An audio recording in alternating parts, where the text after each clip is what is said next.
khmer 사원의 빛나는 보석. 캄보디아의 울창한 숲 깊숙한 곳, 이기긴 돌덩이들이 겹겹이 쌓여 세월의 무게를 견디고 있는 고대의 khmer 사원이 있었습니다. 사원 앞 거대한 바니안 나무 아래에 마샤와 그의 친구들이 모여 있었지요. 용감하고 호기심 많은 소녀 마샤, 덩치는 크지만 마음은 따뜻한 고음 아저씨, 장난기 많고 재빠른 원숭이 키키, 눈치 빠르고 민첩한 다람쥐 다람, 겁이 많지만 순한 토끼 토토, 그리고 작지만 영리한 생쥐 찍찍이. 그들은 평소처럼 숲에서 즐거운 시간을 보내려 했지만 왠지 모르게 숲 전체가 축 처져 보였습니다. 나뭇잎은 생기를 잃었고 꽃들은 고개를 숙였으며 시원하게 흐르던 작은 개울물조차 졸졸거림을 멈춘 듯 했습니다. 무슨 일이지? 마샤가 고개를 갸웃거렸습니다. 숲이 마치 잠든 것 같아요. 곰아저씨가 큰 덩치로 주위를 둘러보며 깊은 한숨을 쉬었습니다. 오래전부터 전해 내려오는 이야기가 있어. 이 사원 깊숙한 곳에 숲의 생명력을 지켜주는 생명의 보석이 잠들어 있다고. 그런데 언젠가부터 그 보석의 빛이 약해지고 있다고 들었네.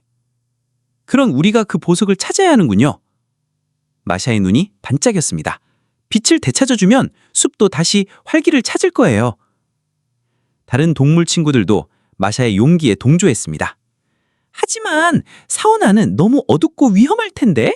토토가 귀를 쫑긋 세우며 조심스럽게 말했습니다. 겁날 필요 없어. 우리가 함께 가면 뭐든지 할 수 있을 거야. 다람이 나뭇가지 위에서 깡총거렸습니다. 그렇게 6 친구들은 사원의 거대한 문을 향해 걸어갔습니다. 사원 안은 예상대로 어두컴컴하고 습했으며 신비로운 분위기가 가득했습니다. 첫 번째 난관은 거대한 동문이었습니다. 너무나 무거워 혼자서는 열 엄두조차 나지 않았습니다. 으라차차! 고음 아저씨가 온몸의 힘을 모아 돌문을 밀었습니다. 문은 천천히 움직이기 시작했고 작은 틈새로 한 줄기 빛이 새어 들어왔습니다. 다음은 높다란 벽에 달린 좁은 통로였습니다. 이건 내 전문이지! 키키가 재빨리 나무 덩굴을 잡고 벽을 타고 올라갔습니다. 능숙하게 통로에 발을 디딘 키키는 다른 친구들을 위해 튼튼한 동굴을 아래로 내려주었습니다. 마샤와 토토, 다람, 찍찍이가 덩굴을 타고 오르자 고음 아저씨가 든든하게 받쳐주었습니다. 통로를 지나자 앞에는 깊은 구멍이 있었습니다. 구멍 반대편으로 가야 했지만 너무 넓어 뛰어넘을 수 없었고 게다가 어둠 속에서 무엇이 있을지 몰라 위험해 보였습니다. 제가 먼저 가볼게요. 찍찍이가 작은 몸을 이용해 어두운 구멍 속으로 조심스럽게 내려갔습니다. 찍찍이는 작은 돌멩이들을 밟고 이리저리 살피며 안전한 길을 찾아 다시 올라왔습니다. 이쪽으로 조심해서 오면 돼요. 찍찍이의 안내 덕분에 친구들은 안전하게 구멍을 건널 수 있었습니다. 점점 더 사원 깊숙한 곳으로 들어갈수록 길이 복잡해지고 미로 같았습니다. 오래된 돌벽에는 알 수 없는 상형 문자들이 새겨져 있었고 이땀금씩 거미줄이 얼굴을 스쳐 지나갔습니다. 여기 좀 보세요. 다람이 날카로운 눈으로 바닥에 작은 흔적을 발견했습니다. 발자국이 이쪽으로 향했어요. 다람의 뛰어난 관찰력 덕분에 그들은 길을 잃지 않고 앞으로 나아갈 수 있었습니다. 마침내 그들은 사원의 가장 깊숙한 곳, 거대한 원형 홀에 도착했습니다. 홀의 중앙에는 낡고 빛마른 돌 제단이 놓여 있고 그 위에 희미한 빛을 내는 투명한 보석이 있었습니다. 바로 생명의 보석이었습니다. 하지만 보석은 생기를 잃은 듯 흐릿하고 차가워 보였습니다. 어떻게 하면 보석의 빛을 되찾을 수 있을까? 토토가 걱정스러운 목소리로 말했습니다. 마샤는 보석을 한참 동안 바라보았습니다. 그리고 주위를 둘러보았습니다.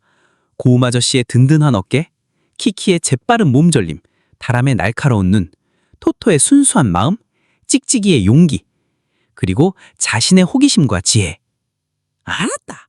마샤가 외쳤습니다. 이 보석은 혼자만의 힘으로는 빛날 수 없는 거야. 우리 모두의 마음이 합쳐져야 해.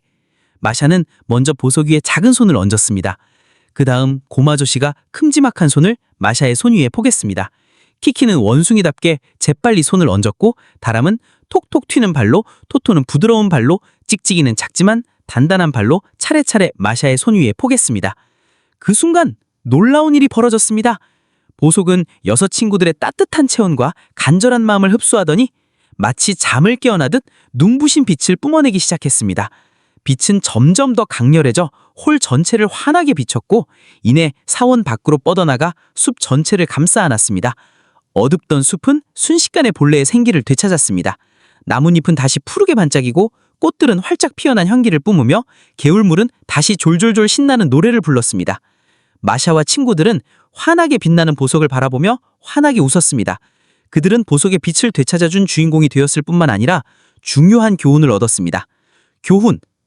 서로 다른 모습과 능력을 가진 마샤와 친구들은 각자의 장점을 활용하여 어려운 난관을 헤쳐나갈 수 있었지요. 그리고 마지막 순간에는 모두의 마음을 모아 가장 큰 힘을 발휘하였지요. 가장 빛나는 보석은 바로 우리 안의 희공심과 서로를 존중하는 마음이라는 것을요.